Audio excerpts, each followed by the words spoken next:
Yo, it's your boy Bigga Rankin, man. The street A&R. And check this out, man. I'm with Tyson, man. This is another day at the office, man. You feel me?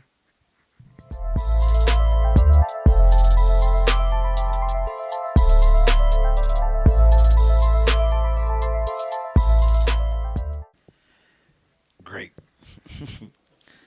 You know how you want to be great? It took 27 years for me to be great. You know what I'm saying? It was a long road, but I had to wrap up 27 years, man. It's like endurance, work ethics, and just never give up. And at the end, it's great.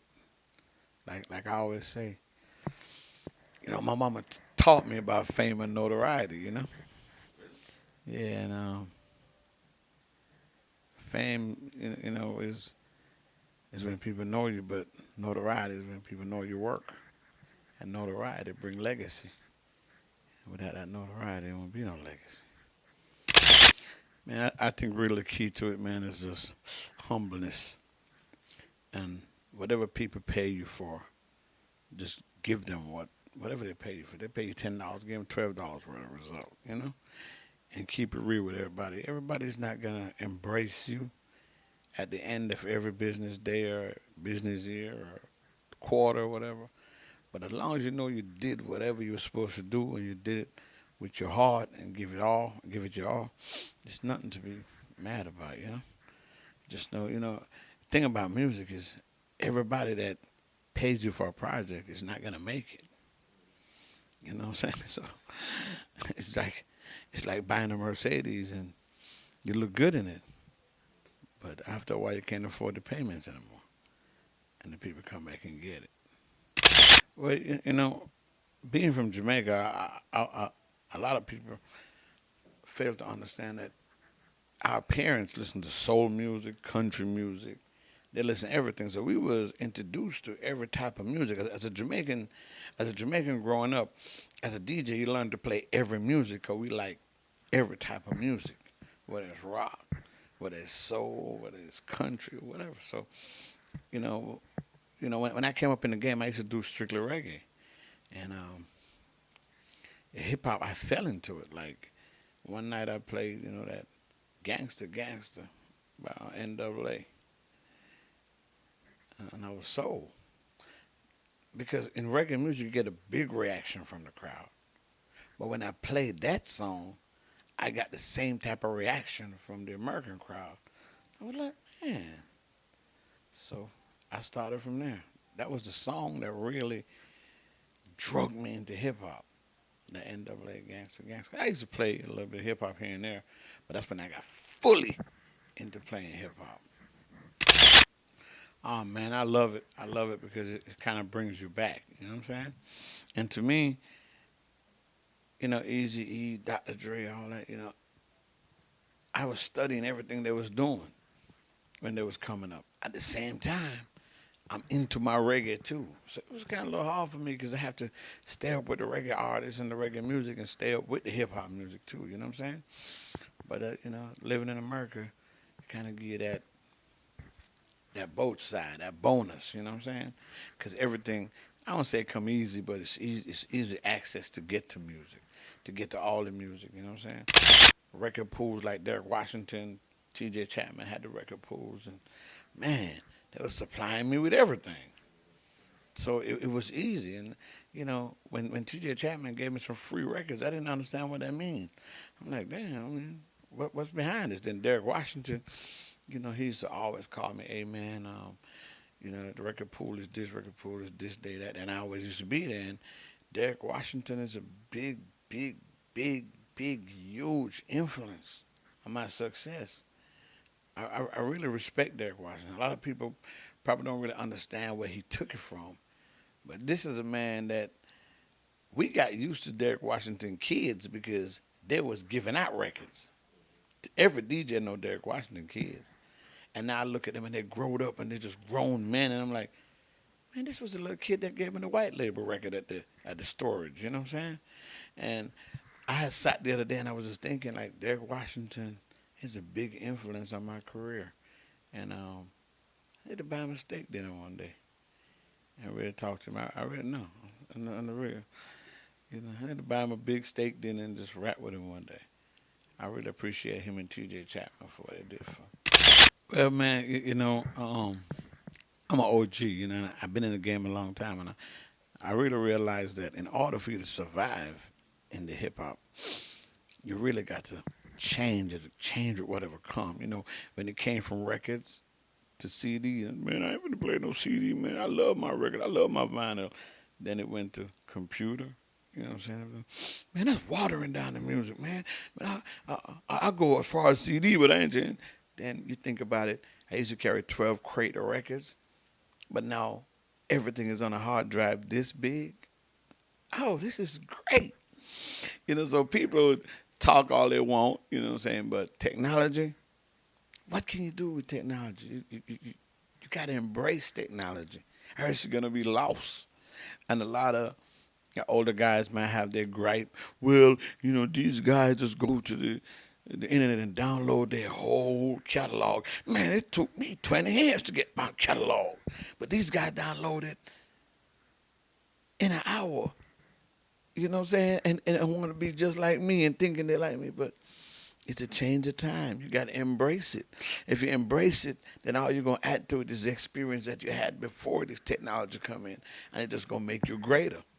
You know what I'm saying? And the younger DJs is not going to look up at you if you just keep complaining every day of how you started and what you did. And, you know what I'm saying? You got to embrace them and learn some of what they know and teach them some of what you know.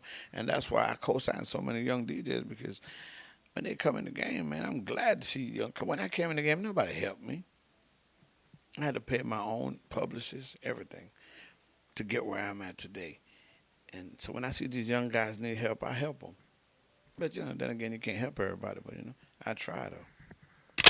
Well, man, after you DJ for so many years, you're in these clubs and, the yelling, the smoke, the fighting. That stuff kind of get to you after a while, you know what I'm saying? And you say, okay, well, I could try something else but keep DJing, so you're like a player coach, you know what I'm saying? You coach the NBA team, but you're still playing. It's cool, but that's just too much work. So I was like, man, I want to be like a gatekeeper, I've been breaking records all my life. So I want to take it to another level. I want to be close to the labor, be the one to tell them, okay, that's a hot guy down there. Check this guy out. This guy's good. Or I can have like an artist development program where I take these artists on the road, teach them how to really, really do shows, you know what I'm saying? Teach them better work ethics, you know what I'm saying? If somebody's investing in you, how you need to treat that person so he can keep investing in you. And I picked all that up and put it together. And I said, okay, this is how we came up with the team Bigga Rankin. The bigger is better. Because now I have all those under my belt, I can really help some of these kids become superstars. I made a lot of millionaires in the music business. Sometimes I can sit home and watch videos and just be like, I did that, I took, and it's that, they don't have to give me anything. You know what I'm saying? They don't have to give me nothing. Like, I was just, sometimes this music thing make you just get so, make your heart just feel like your goosebump. Like, Lucci had texted me a few days ago, and he was like, man, when I win my first award, man, I want you to walk up with me. I don't know. That might, to anybody, that would just be a text. You know what I'm saying? To me, I had to watery eyes. I had to go in the bathroom and sit down for a little bit because I was around some people. Because you help people in this game, and they get big and they forget about you. But for him to text me like that and say that to me, it made me know that somebody appreciate what I've done, because I've helped a lot of people. And I always said every day, how come all the people you help always turn around and hate you or just cuss you out? Because they feel like they owe you. They feel like they have to do things for you. Which I say real is given without expecting nothing. I don't expect nothing from them. So when he sent me that text, it kind of changed my whole perspective on hip-hop and on helping artists and showing love. It changed my whole perspective when Lucci sent me that text. I feel like that came from the heart, And that made me want to go harder. So, Even if I felt like I wanted to chill a little bit, that put me back in third gear. Well, basically, I've been around. The guys from the labels, like, I got to give a lot of credit to Jeezy because he had hired me to be the vice president of CTE when, man, I didn't know nothing about no office work. I couldn't even type. And he made me the vice president of CTE and head A&R. And I was like, hey, man, I'm sitting in the office, me and Kink in the office, and it's a big desk, but I have some stuff on the desk, but I don't know what to do. And Jesus like, just do you. And then I just start, helping his artists and, move around. And I learned a lot from being around Erica.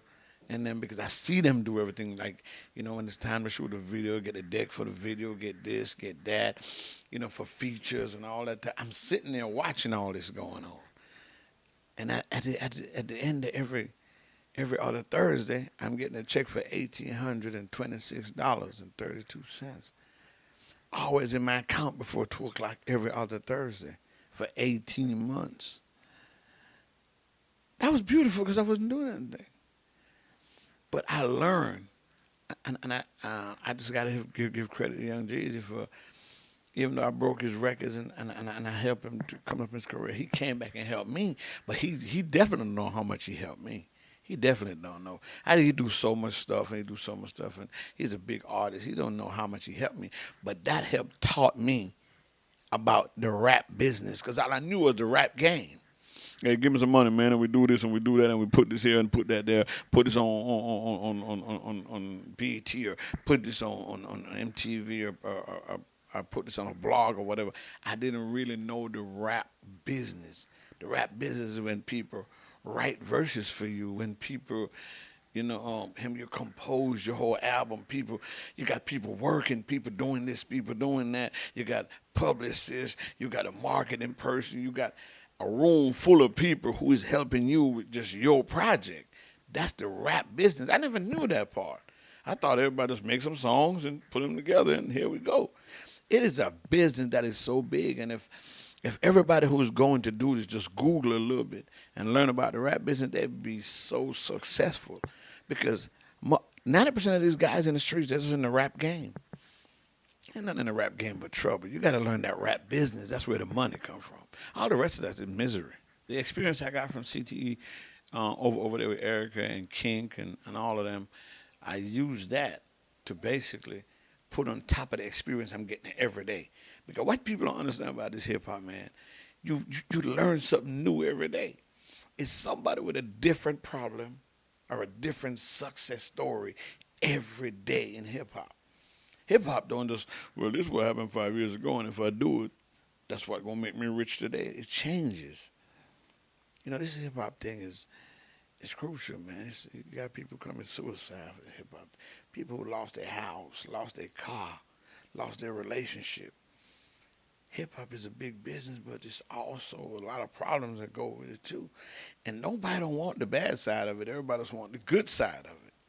Hey, man, I got all this jewelry on. I'm shooting this video. I'm popping a pill, or I'm drinking some champagne, or I got 3 girls in the hotel at Albany and stuff like that. Nobody want to talk about the other part of it. And in order for you to get those good part, you got to go through the bad part because you can't skip no steps. Ain't no shortcut to success. And every shortcut to success don't last long. And then if you complain and you complain and you complain about it, like you just keep complaining every day, sometimes the devil will just go on and bless you with a gift. But it's just going to mess you up and whoever around you. And then again, sometimes you don't get that blessing from God because the people around you sometimes can block your blessings too. It's crazy, man, but that's the way it is. But I think it is important to be creative now because there's so many people doing it. And then you have the internet. It's a rapper born. It's a rapper come up every second. Every second you go to Instagram or Facebook is a new rapper. Hey, man, my name is Sir Rap-A-Lot, man. I'm ready. I'm the man. You know what I'm saying? Or my name is Mo Money Records. I got all the bread in the world. I can't be stopped. You know what I'm saying? People come up with different things every day. I think to be creative, man, is just to have something that people want, have something that people can latch on to. Tell your true story, your true story. And I mean, you can be creative about a lot of stuff because, to me, it's where I look at life. Sometimes they say a rapper might, you know, exalt too much, he say too much, like it wasn't like that. But to make it into a movie, you got to throw a little, a little something in there. You can't just tell a straight. It's boring. You know what I'm saying? I mean, if somebody robbed you for $5,000, the more you tell the stories, the more the money get bigger it get. If you can't tell, you tell 5 people you got robbed for $5,000, it's cool. But the story start getting around. You start telling 50 people you get robbed for $5,000. It don't sound good no more. You got to up it like by a dub. Yeah, they got me for a dub, dog. You know what I'm saying? They got me. Then when they got the crowd get bigger, they got me for 100,000. You know what I'm saying? Creativity, man. Today's rap game, today R&B or whatever. You got to be creative. You got to come up with a little, not say gimmick, but your own little thing that somebody can quote you. You know what I'm saying? Like I do my breakfast with Bigga, and I go on Twitter sometime, or even my intros, and I see people quoting me down the timeline, just quoting what I said, and boy, that's the best feeling in the world. Because you create something that people want. You create something that people like. You create something that they want to be a part of, and that's heavy.